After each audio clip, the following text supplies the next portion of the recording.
Aceh, negeri dengan alam yang indah, sekaligus penuh riwayat sejarah.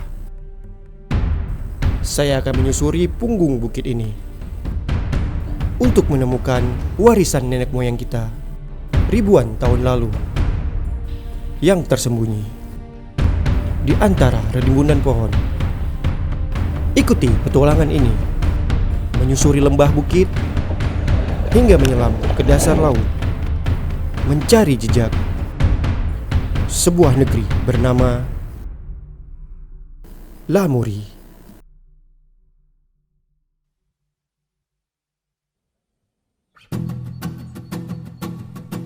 Aceh memiliki begitu banyak potensi pariwisata alam dan budaya. Ada destinasi wisata yang bahkan endemik dan hanya bisa dijumpai di wilayah ini. Namun, jauh dari itu semua, ada yang lebih menarik dari Aceh, yaitu hasanah sejarahnya. Berdasarkan literatur sejarah, Aceh dikenal sebagai pintu masuk dan jejak Islam pertama di Nusantara. Dari sana pula, melahirkan begitu banyak ulama terpandang, dan peninggalan itu sangat menarik untuk kita telusuri. Salah satu yang menarik bagi saya adalah sejarah Kerajaan Lamuri yang pernah berjaya di Aceh. Nah, di mana dan bagaimana rupa Kerajaan Lamuri ini pada masa lampau? Saya Ricky Sada, blogger, mengelilingi banyak tempat dan kini mengajak Anda untuk menelusuri sekaligus mendengarkan informasi akurat langsung dari sejarawan yang akan kita temui tentang Lamuri.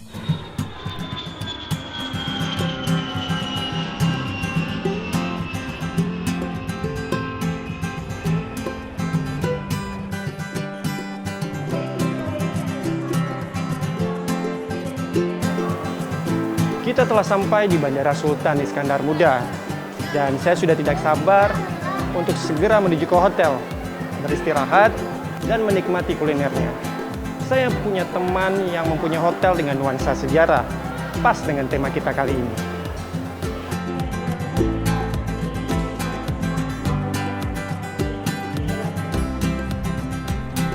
Namun sebelumnya, saya harus merental sepeda motor dulu.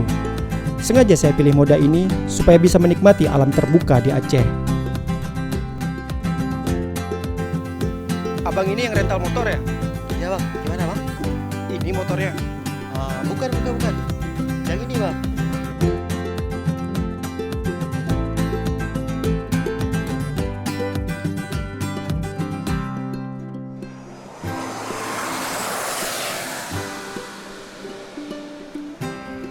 Permisi.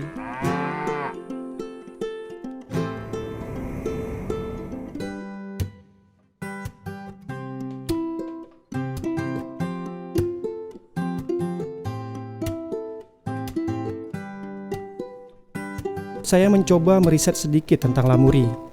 Disebutkan Lambreh, nama kampung yang akan kita kunjungi, berasal dari kata Lamuri itu sendiri. Benar atau tidaknya, kita harus tanyakan ke yang paham.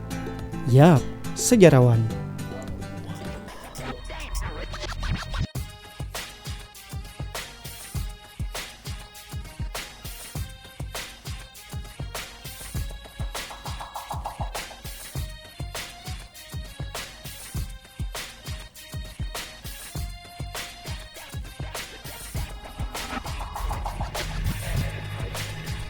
Orang yang pasti bisa menjawab pertanyaan saya adalah Bapak Dr. Husaini Ibrahim, sejarawan dan arkeolog dari Universitas Syah Kuala Banda Aceh.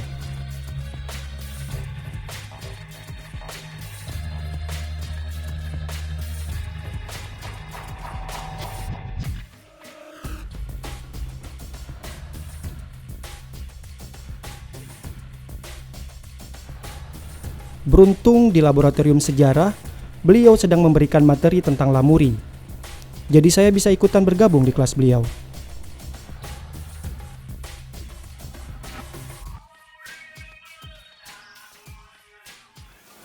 Ya, Lamuri itu sebenarnya sebuah kerajaan yang kuno yang ada di Aceh. Dan dalam beberapa catatan asing itu ada yang menyebutnya, misalnya ada yang menyebut Lamuli, ada yang menyebut Lambri. Tapi kalau kita kaitkan dengan nama kampung yang ada di sana, adalah sebuah nama kampung Lamreh di Kurung Raya. Lalu, dari mana asal mula masyarakat yang mendiami lokasi tersebut? Kalau kita merujuk pada beberapa pendapat bahwa masyarakat yang awal datang ke sana itu sudah mulai pada zaman silam. Pertama sekali mereka itu datang dari kawasan Champa, dari kawasan Indochina yang datang melintasi kawasan Semenanjung Melayu, lalu mereka menyeberangi Selat Melaka. Dan ini sudah terjadi lebih kurang 3.000 tahun sebelum Masehi. Jadi kawasan ini merupakan kawasan yang tertua. Yang pertama didatangi oleh masyarakat yang dikenal dengan Proto Melayu atau Melayu tua.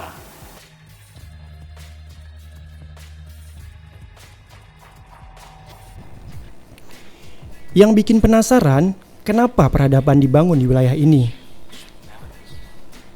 Bahwa letak Lamuri di Teluk Lamreh ini sangat strategis. Karena dia memiliki sebuah teluk yang teduh. Jadi bisa dimanfaatkan untuk berbagai kepentingan. Jadi bagi pendatang yang pertama datang, mereka akan mencari tempat-tempat yang aman. Dan di situ sangat memungkinkan bagi pendatang untuk berteduh di sana dan bermukim. Dari proses pemukiman inilah nanti akan melahirkan sebuah kerajaan. Dari hasil-hasil peninggalan misalnya menunjukkan ada budaya Hindu-Buddha. Jadi sebelumnya mereka ketika datang yang namanya Proto Melayu, mereka akan bermukim di sana dan sampai juga mendirikan bangunan-bangunan, benteng-benteng. Sehingga nanti akan dikenal seperti benteng Indrapatra, kemudian ada kaitan dengan Indrapurwa dan juga dengan Indrapuri.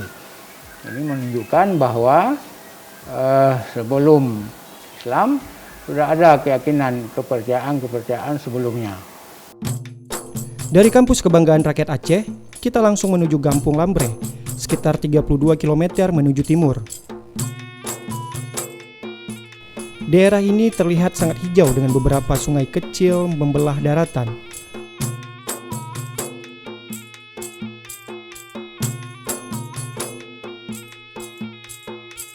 Perjalanan menuju kampung ini sangat menyenangkan. Kecuali, ya kalau tersesat seperti ini, ya rajin-rajinlah bertanya.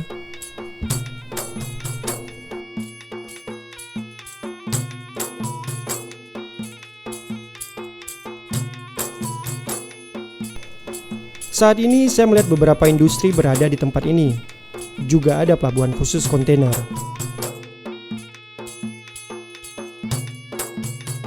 Menurut pandangan seorang pengembara dan penulis asing, Tommy Pires, letak Lamuri adalah di antara Kesultanan Aceh Darussalam dan wilayah Bihu. Artinya, wilayah Lamuri tidak hanya di perbukitan Lamreh, namun meluas hingga daerah pedalaman.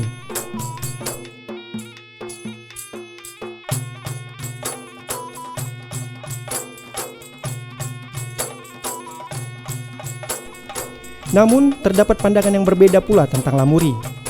Menurut Haji Muhammad Zainuddin, penulis buku Sejarah Aceh, menyebutkan bahwa Lamuri terletak di Aceh Besar dekat dengan Indrapatra, yang kini berada di Kampung Lamna.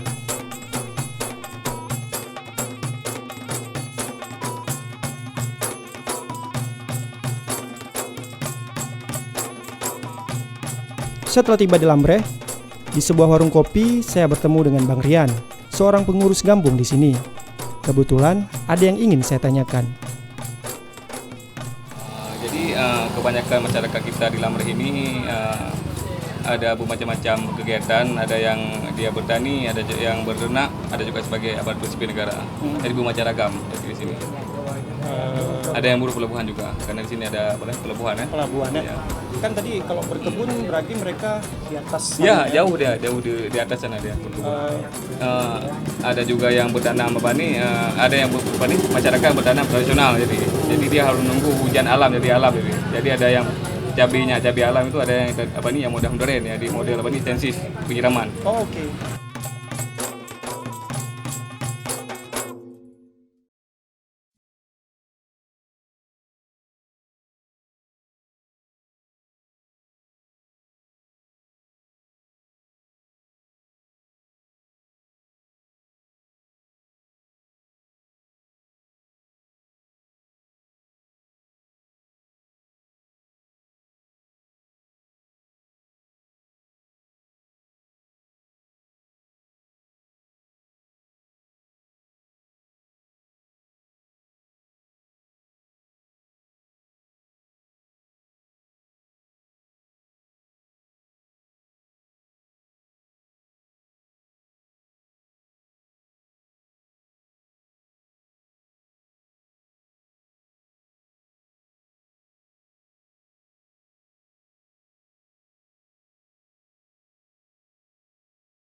Secara geografis, Lamuri beruntung karena memiliki cekungan berupa huruf U yang membuat garis pantainya hanya memiliki ombak berbentuk riak kecil dan aman bagi kapal untuk berlabuh.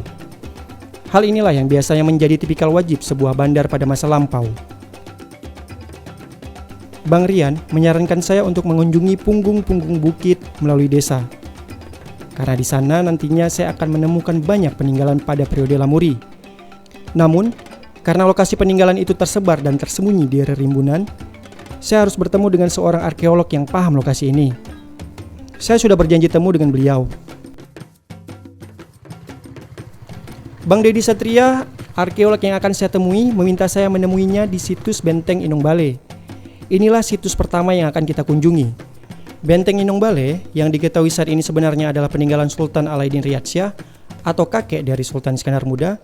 Artinya, benteng ini bukan lagi peninggalan Lamuri kuno, namun dibangun pada era Kesultanan Aceh sebagai benteng dari laskar janda yang ditinggal mati oleh suaminya. Namun di sebuah lokasi lain yang tersembunyi, Bang Dedi akan menunjukkan sebuah benteng yang dipercaya sebagai situs peninggalan era Lamuri, tidak jauh dari situs Inong Bale ini.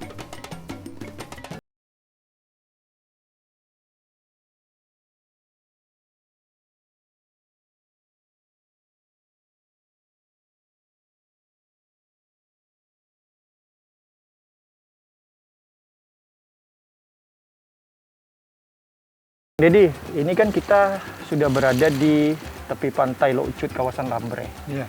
Kira-kira ada berapa banyak sebaran batu nisan di daerah ini, Bang? Oh, banyak. Tahun 2014 kita pernah buat pemetaan di sini. Itu ada sekitar 120-an lebih titik koordinat waktu itu. Jadi kalau jumlah keseluruhan batu nisannya ada sekitar 270 lebih. Persebarannya luas di mana-mana. Jadi ada yang di atas bukit, ada yang di lereng-lereng itu. Nah, termasuk ini. Ah, kalau mau yang lebih banyak, ayo sekarang ikut saya. Kalau mereka tahu ada nisan di mana-mana, kayaknya nggak bakal nih mereka selfie-selfie lagi.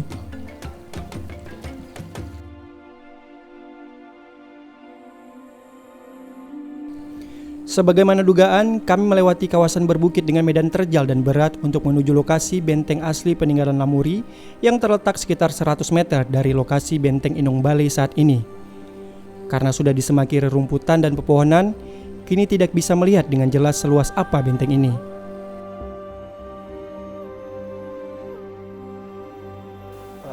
Panjang sekitar 200 meter kurang lebih. Kemudian lebarnya sekitar 50 meter lebih itu diisi dengan pemukiman-pemukiman masyarakat Lamuri di zaman Lamuri. Ini kayaknya ada pecahan keramik. Oh ya, ini mungkin salah satu bukti bahwa di areal benteng kita ini memang ada pemukiman di zaman dulu. Memang di permukaan di lokasi kita ini, nah ini memang banyak ditemukan benda-benda seperti ini. Nah, ini salah satu contoh keramik dari Asia Tenggara, dari Vietnam. Jadi mereka juga mengekspor barang waktu itu untuk pasaran dunia secara global.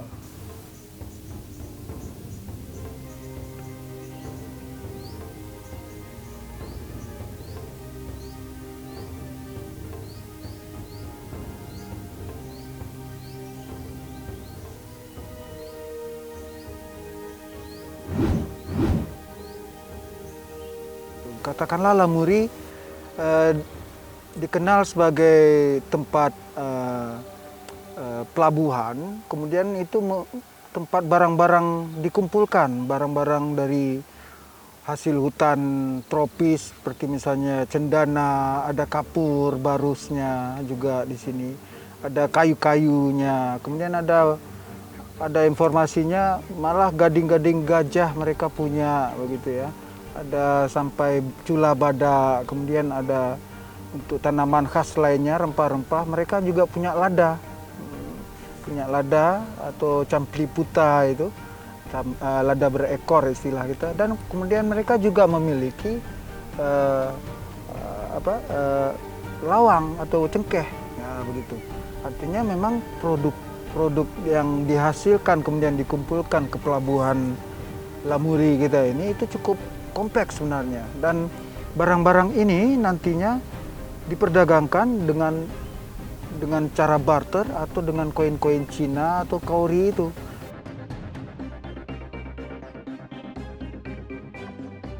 Bang Deddy menjelaskan berdasarkan keramik yang hingga kini masih mudah ditemui, menunjukkan bahwa area ini dulunya merupakan pemukiman padat.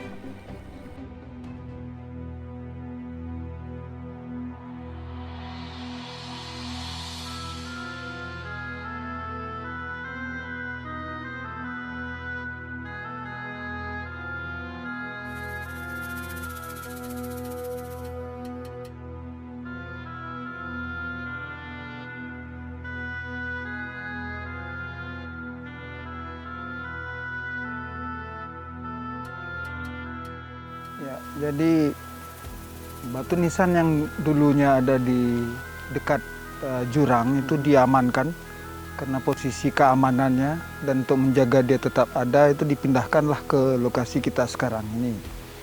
Jadi di sini ada macam-macam juga jenis batu nisan, terutama dua jenis dari batu nisan tipe batu nisan Lambreh. Nah, yang kita lihat inilah yang dikenal kemudian dengan batu nisan tipe Plangpling Lamuri itu. Jadi di sini ada motifnya, bisa kita lihat. Kemudian ada teks inskripsi atau pahatan kaligrafinya, yang di situ kita bisa memahami tokoh-tokoh yang dimakamkan ini pernah berperan sebagai apa di zamannya gitu. Kemudian dari motif-motifnya kita bisa melihat adanya satu bentuk kontak-kontak komunikasi antara masyarakat yang tinggal di sini dulu, masyarakat lokalnya, dengan masyarakat dari luar, khususnya dari kawasan barat, yaitu Timur Tengah, Persia, Arab, kemudian India. Nah, mereka pernah berkunjung kemari, melakukan kontak-kontak budaya begitu, baik ekonomi, culture, macam-macam jenis komunikasi ada di situ selain perdagangan dan pelayaran. Nah, mereka mengekspresikan itu lewat seni pahat di batu nisan. Jadi batu nisannya juga sangat menentukan bagaimana si penghuni kawasan Lambreh kita di zaman Lamuri zaman dulu itu. Nah, di sini. Berdasarkan penelitian, ada 4 penokohan orang-orang yang dikuburkan di sini. Pertama adalah Raja, kedua Malik, ketiga Nina, dan keempat adalah Qadi. Uniknya, raja-raja di sini bergelar Muhammad. Benarkah? Jadi Genghis Khan yang terkenal dengan kisah Marco Polo-nya, itu ada utusan dari Kublai Khan yang sampai di sini melaporkan nama rajanya Sultan Muhammad itu. Kemudian pada era berikutnya ketika Yuan, orang-orang Mongol diusir, kemudian terbentuknya dinasti Ming Cina, itu pada era pelayaran Cheng Ho yang 7 kali berkeliling samudra waktu itu juga memberitakan nama si raja waktu itu juga Sultan Muhammad namanya. Nah, jadi hal yang menarik, ada 4 orang sultan yang kita kenal lewat batu nisannya 2 orang, kemudian dari berita Cinanya 2 orang dengan nama yang sama. Artinya dari masa Yuan sampai masa akhir dari pemerintahan raja-raja Lamuri itu seluruh rajanya bergelar Muhammad. Nah, di sini ada contoh batu nisan yang teks inskripsinya memuat tokoh bergelar Malik. Jadi tokoh Malik kita ini bernama Samsudin. Jadi ada seorang tokoh lain selain Sultan itu Malik. Dan kita mengetahui ada sekitar belasan tokoh bergelar Malik di tempat ini. Jadi posisi Malik dalam dunia Islam itu selalu dihubungkan dengan pembesar-pembesar istana. Jadi orang-orang yang dimintai dan diberi amanah untuk mengurus masalah-masalah kenegaraan lah, itu baik dalam negeri ataupun luar negeri. Nah, kebetulan tokoh kita ini dipercayakan untuk mengelola berhubungan dengan pelayaran. Jadi tokoh kita ini memang seorang pelaut agaknya yang itu mengurusi semua pelaut-pelaut saja hubungannya. Malik Samsudin kita, dan itu memang terpahat di batu nisannya. Si almarhum meninggal dunia pada tahun 1412 Masehi lebih kurang begitu. Yang ketiga adalah Nina. Nina adalah istilah untuk menyebut pedagang-pedagang kaya dari India atau campuran Arab dan Persia. Posisi Nina sangat penting. Mereka adalah banker atau pemodal dan terbiasa menjalankan perdagangan. Terakhir adalah Qadi. Qadi adalah pemimpin besar untuk urusan keagamaan di Bandar Lamuri setelah pengaruh Hindu-Buddha berakhir. Ada satu gelar di sebuah nisan yang sangat menarik, yaitu Qadil Qadi Sadrul Islam.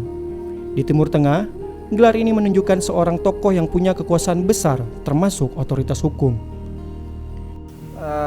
Empat tokoh ini adalah mewakili dari struktur pelabuhan kita di sini, Lamuri kita ini.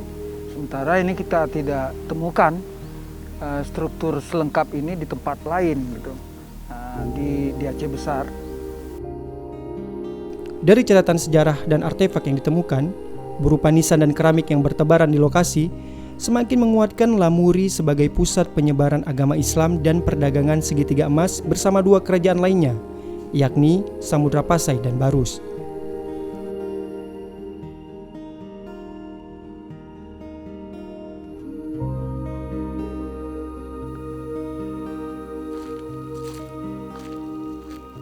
Jadi di sini kita ada melihat 3 baris kaligrafi Islam dengan ukiran yang bagus di sini. Dan ini ditemukan di beberapa batu nisan yang lain.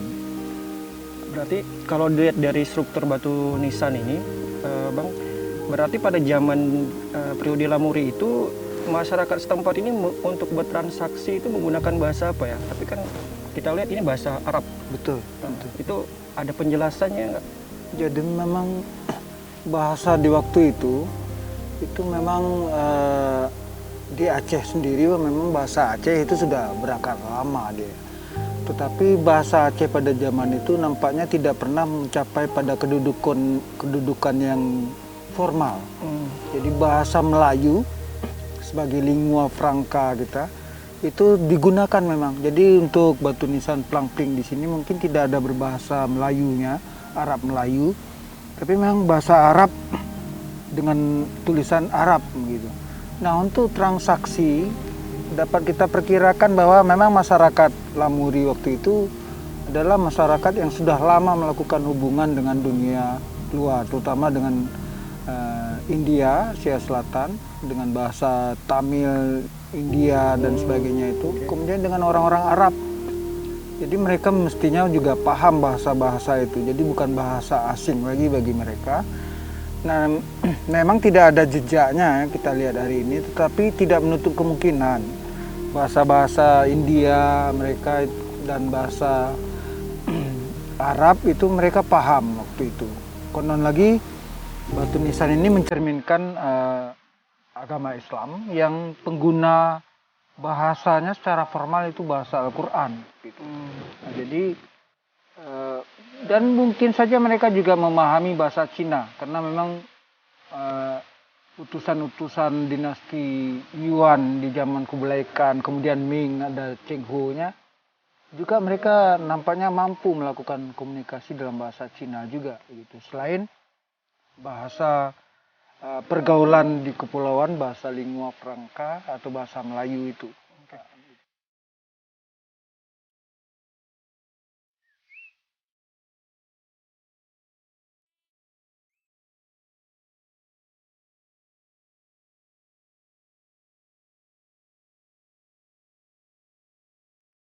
Berarti ada pemukiman lain, Bang, di sekitar tempat pemakaman ini. Oh iya, ada. Bisa saya tunjukkan di sebelah sana. Oke, Bang. Kita kirim ke lokasi selanjutnya. Iya.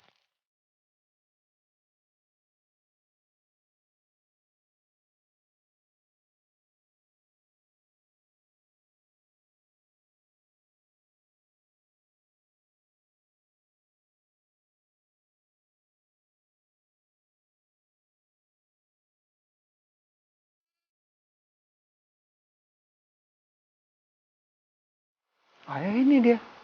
Ini penanda pemukiman namanya. Dari yang kita lihat kan ini sepintas kayak batu biasa. Iya, betul. Dari mana abang sebagai arkeolog tahu kalau ini memang merupakan pondasi atau tapak pemukiman pada periode Lamuri? Iya. Memang secara umum batu-batunya ini memang tidak seragam. Jadi ada yang besar, ada yang kecil. Kemudian ada bagian-bagian yang sudah hilang, mungkin kena berguling, jatuh ke bawah. Tetapi menurut hemat saya ini adalah bagian dari susunan yang sudah lama disusun manusia di zaman Lamuri kita. Karena struktur seperti ini banyak kita temukan. Sekedar sebagai fungsi untuk penahan agar kalau hujan air itu tidak membawa tanah langsung ke bawah gitu. Jadi membentuk teras-teras dia.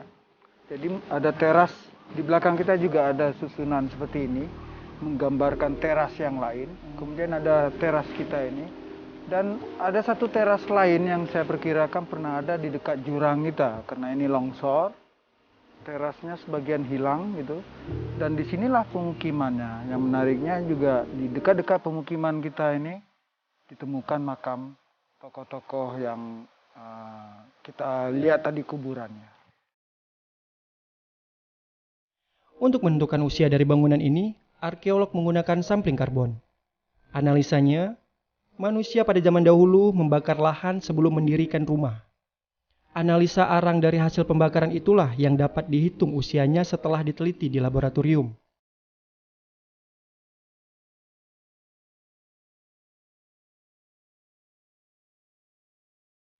Lalu, mengapa kemudian kerajaan yang dipercaya berjaya lebih dari 5 abad ini berakhir? Secara pasti kita tidak tahu persis. Agaknya Lamuri ini memang betul-betul melebur dalam sistem negara baru Aceh Darussalam itu sekitar tahun 1520-an. Ketika itu memang si Sultan Ali Mughayat Shah, si pendiri kerajaan Aceh itu melebur seluruh wilayah Lamuri menjadi wilayah kekuasaannya. Karena dengan pertimbangan daya yang menurut dia bagian dari Aceh Raya itu, kemudian ada Pidi di timurnya, itu adalah bagian-bagian lama yang sudah terlepas. Nah, tahun 1523 itu daya dia rebut. Dia bebaskan dari pengaruh Portugis. Nah, kemudian mengusul Pidi, dia rebut. Dia bebaskan itu dari pengaruh Portugis. Maka terlangkurlah daya Lamuri Pidi ke dalam satu kawasan luas yang namanya Kesultanan Aceh itu, atau Aceh Raya katanya. Deklarasi si Sultan Ali Mughayat Shah waktu itu Aceh Raya. Itu. Karena intinya di kota Banda Aceh.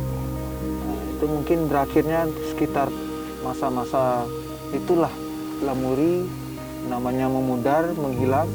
Semua yang tinggal di sini dialihkan ke tempat yang lain. Si Sultan mendirikan benteng-benteng pertahanan saja di bekas-bekas Lamuri Lamreh itu. Baik, Bang Didi, luar biasa sekali informasi yang saya dapatkan tentang periode Lamuri ini. Terima kasih sekali lagi Bang Didi atas informasinya dan bisa menemani saya sampai di sini. Baik. Oke. Ya, terima kasih. Ada informasi juga yang menyebut Lamuri berpindah ke Gampung Pande dan kemudian membentuk dinasti Mekuta Alam, salah satu dari 2 dinasti bersama Darul Kamal. Yang 2 dinasti ini memiliki wilayah pemerintahan yang dipisahkan oleh Kurung Aceh dan kemudian disatukan oleh Sultan Ali Mughayat Shah. Saya percaya anugerah kontur alam yang baik untuk kapal berlabuh menjadi faktor utama mengapa peradaban lahir di sini. Hal itu tidak dapat dipungkiri, mengingat sampai sekarang beberapa pantai di sepanjang teluk yang menghadap Selat Melaka ini ramai dikunjungi warga untuk berakhir pekan. Saya tentu tidak mau ketinggalan untuk menikmatinya. Mumpung hari ini masih panjang.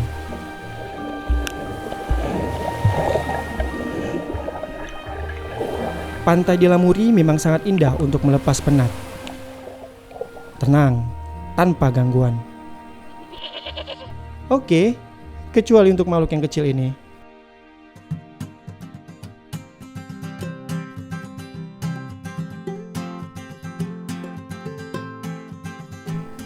Satu hal yang masih mengganjal, saya masih ingin menggali lebih banyak mengenai keramik yang ditemukan.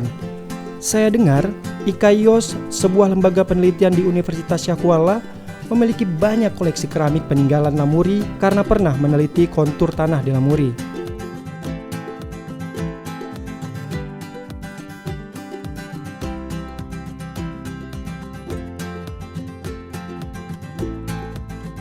Oke, saya mulai dari sini. Ini sebenarnya apa yang terjadi lokasi. Ini adalah kawasan Lamreh yang cukup indah namanya, dan oleh karena itu menjadi daya tarik tersendiri bagi masyarakat sejak zaman dulu. Kalau kita ke sana, kita akan temukan lebih mudah. Keramik-keramik, pecahan keramik sangat banyak sekali di permukaan. Tapi kalau kita coba gali atau kita lihat di tebing-tebingnya juga kita bisa temukan keramik-keramik yang tersebar di kedalaman, termasuk di daerah sini dan di daerah sini. Ini adalah daerah Lubuk, yang ini di dekat Kuta Inong Baleh. Apa yang kita lihat dari sini, ternyata di daerah Lubuk itu dan di Kuta Inong Baleh kita temukan beberapa lapisan tsunami. Paling tidak ada 2 buah lapisan tsunami yang kita temukan di lokasi tersebut. Lalu di situ kita temukan periodisasi daripada keramik-keramik yang lebih tua biasanya berada di lebih dalam, kemudian yang lebih muda berada di atas. Oleh karena itu kita coba memilah-milah keramik-keramik berdasarkan dari periode-periode pembentukannya. Dari situ kita bisa lihat di sini keramik dengan periode yang tertua dengan model-model seperti ini tentu memerlukan ahli keramik memang yang dari Cina. Kemudian ini yang di 1400 sampai 1600, kemudian ini 1600 sampai 1800, dan yang ini yang paling baru yang bercampur antara keramik-keramik dari Cina dengan keramik-keramik daripada Eropa. Nah, kalau ini biasanya berada di daerah dekat-dekat dengan permukaan. Sedangkan yang ini biasanya di daerah dalam, tapi juga ada yang di dekat permukaan. Mana ini tidak ditemukan di dekat permukaan. Kalau berdasarkan dari kedalaman tadi, bisa menunjukkan umur daripada lapisan-lapisan kalau seandainya ditemukan lapisan tsunami di situ. Kalau berdasarkan dari distribusi wilayah, kita bisa tentukan daerah-daerah yang dihuni kembali sesudah sesudah tsunami atau daerah yang ditinggalkan sesudah tsunami seperti itu. Dan di sini kita menyajikan keramik-keramik dari beberapa lokasi yang ada, distribusinya di berbagai lokasi dengan sekaligus berasal dari mana keramik tersebut. Mulai yang dari Cina misalnya, kemudian ada keramik-keramik yang misal yang pasu seperti ini berasal dari Vietnam misalnya, dari Thailand, kemudian yang model-model gerabah ini dari India atau produk lokal, kemudian sampai yang bentuknya yang dari Eropa. Jadi sangat-sangat beragam lokasi itu. Ini menunjukkan bahwa Aceh pada masa itu adalah daerah penting, disinggah oleh berbagai pedagang dari berbagai dunia. Dari sini juga kita bisa temukan bahwa banyak tidaknya jenis keramik tertentu juga menandakan kuat tidaknya hubungan perdagangan Aceh pada masa itu dengan daerah-daerah lain, terutama dengan Cina. Karena ada periode-periode tertentu, Cina itu melarang mengekspor keramik mereka. Dan pada masa itu, keramik-keramik yang dilarang ekspor itu memang di Aceh juga sedikit jumlahnya. Tetapi masih ada. Itu menandakan bahwa kita, Kerajaan Aceh dulu itu punya hubungan yang cukup kuat. Walaupun mereka melakukan embargo terhadap ekspor keramik tadi, tetapi mereka masih mendapatkan keramik-keramik tersebut sebagai bentuk hadiah. Tentu ini adalah tidak bisa terjadi tanpa ada hubungan yang sangat kuat. Jadi sebenarnya dengan mengeksplorasi keberadaan keramik yang ada di Lamreh itu, kita tidak hanya tahu bahwa bencana pada masa itu, tetapi juga kita bisa tahu pemukiman, perdagangan, dan lain-lain. Berarti termasuk peta politiknya bisa juga? Ya, termasuk peta politiknya juga kita bisa lihat dari kasus tersebut.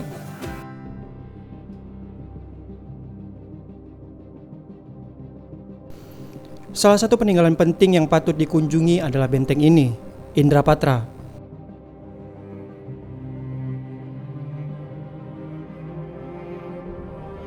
Benteng ini bercorak Hindu, senada seperti apa yang telah disampaikan oleh Pak Husaini tentang pengaruh dan latar keyakinan peradaban Lamuri pada saat itu. Benteng ini pada awalnya digunakan sebagai bangunan pertahanan dari serangan musuh. Menurut literatur, pernah digunakan sebagai tempat pertahanan dari serangan Portugis yang menyerang ke dalam wilayah Aceh. Benteng ini berbentuk persegi dengan ukuran sekitar 1.400 meter persegi, dengan tinggi 4 meter dan berdinding kokoh dengan ketebalan sekitar 2 meter. Dengan bentuk yang unik di dalamnya, terdapat bebatuan berbentuk lorong kecil yang terbuat dari beton kapur. Benteng ini merupakan situs penting bagi masyarakat Aceh pada perjalanan masanya. Terdapat kisah perlawanan, pemberontakan, intrik dan kepahlawanan di balik benteng ini.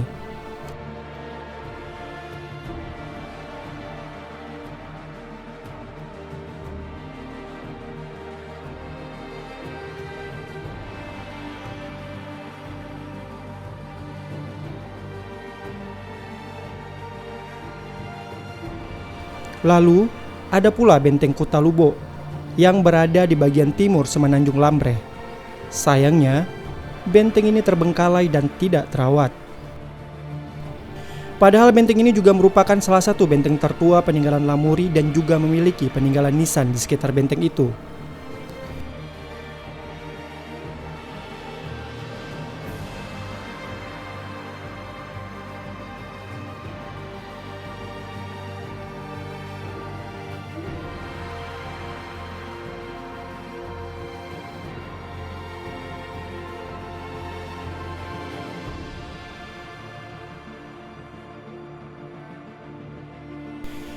Bicara soal perawatan, apakah ada orang-orang yang peduli terhadap peninggalan besar ini, kecuali menganggap ini hanyalah tanggung jawab stakeholder pemerintah semata?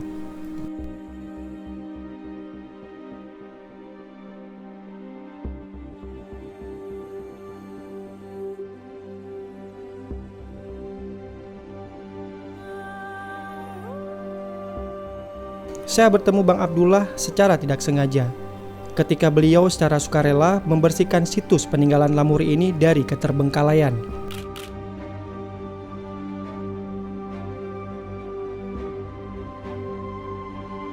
Sudah berapa lama Abang melakukan perawatan situs-situs Lamuri ini, Bang? Saya juru pelihara perawatan situs Lamuri ini lebih kurang 23 tahun. 23 tahun. Ya. Abang merawatnya sendiri atau ada yang lain gitu yang menemani Bang Abdullah? Sendiri. Sendiri, Bang, ya. Ada nggak kendala yang Abang temui selama 23 tahun itu dalam melakukan perawatan situs Lamuri ini, Bang? Tidak ada kendala apa-apa. Jadi yang sekarang ini kendala cuma jalan akses saja. Karena cukup banyak yang rusak. Fasilitas umum maksudnya, Fasilitas Bang, ya? umum. Kalau dari wisatawannya sendiri gimana nih, Bang? Kalau wisatanya sendiri cukup banyak, dari wisata lokal, wisata mancanegara, ada dari Malaysia, dari Singapura, dari Inggris, dari Turki juga. Bahkan ada wartawan dari Turki langsung ke sini, ke situs Inang Balai. Mereka menghubungi Abang ya untuk Iya. mencari tahu masalah Tentang sejarah. berdirinya situs Lamuri ini, Bang, ya. Oke. Karena di sini banyak juga terdapat mata uang dari luar negeri, uang Victoria, mata uang Cina, uang koin semua di bawah benteng Inang Balai itu kita dapat.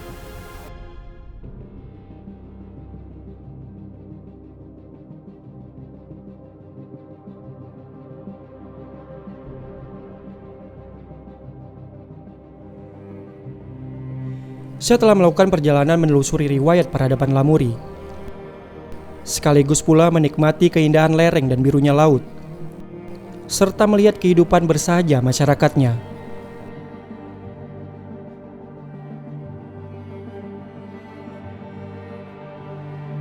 Sulit menggambarkan indahnya Lambreh dan kata-kata pada blog saya. Terkadang ada hal-hal yang tidak mampu saya tuang dalam bentuk teks. Dan akhirnya, saya memilih untuk menikmatinya sendiri. Karena Lamuri terkadang tidak bisa dimaknai seragam. Ada yang memaknai sebagai keindahan, ada yang memaknainya sebagai bagian sejarah.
Namun bagi saya, sejarah adalah bahan ajar yang mempelajari banyak hal.